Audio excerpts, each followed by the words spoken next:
Bonjour, une fois de plus, je vous invite au Cap Sissier à découvrir sous un angle différent avec deux jeunes du coin de la Seyne-sur-Mer qui sont venus à pied depuis Fabregas. Ça fait quand même 1 heure et demie de marche à l'aller et 1 heure et demie au retour.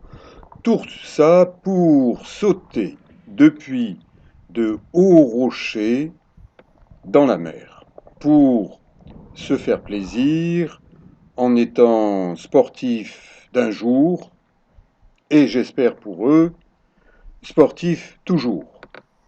Attention, le Cap Sissier est un massif constitué de schiste. Le schiste est une roche qui se délite, c'est-à-dire qui casse, et c'est donc Allez-y les beaux gosses. une roche dangereuse. Encouragé par Lula, Yanis et Loïs sautent d'un rocher situé à environ 8 mètres, et un petit saut écart et un petit pédalage. L'eau n'est pas très profonde, environ 3 mètres, donc il convient de faire en sorte de ne pas toucher le fond pour ne pas se faire mal aux pieds ou plus. Lula filme d'un côté, je filme de l'autre, et voilà un petit moment d'après-midi sportif. Voilà comment s'amuser d'une manière naturelle en été. Il y a quelques beaux rochers sur la roche, sur la côte varoise. Ça attire des jeunes, ça fait peur à des adultes, mais le danger existe. Il vaut mieux apprendre sur un plan sportif à maîtriser le risque, à faire attention à la manière dont on grimpe sur les rochers, dont on saute des rochers ou dont on plonge. De beaux poissons, des sopes. Quand j'avais l'âge de ces ados, j'ai beaucoup chassé les poissons au niveau du Cap Sissier et ailleurs dans le Var.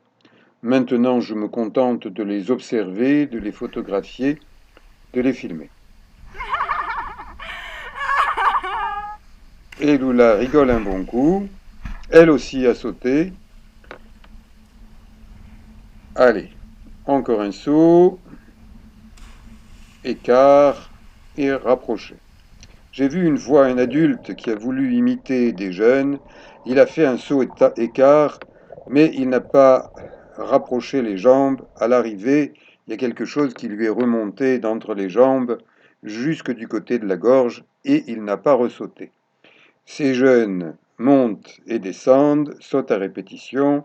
Ça veut dire qu'ils ont compris ce qu'il faut faire, qu'ils évitent ce qu'il ne faut pas faire. Eh bien, en tant qu'ancien maître nageur sauveteur, qui avait au programme de l'examen un plongeon de 5 mètres de haut, j'approuve la pratique des sauts, des plongeons, à condition que ça soit fait de manière raisonnable, à plusieurs.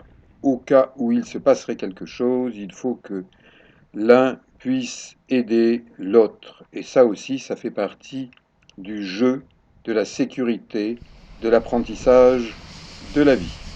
Je vous dis merci et à bientôt pour d'autres documentaires.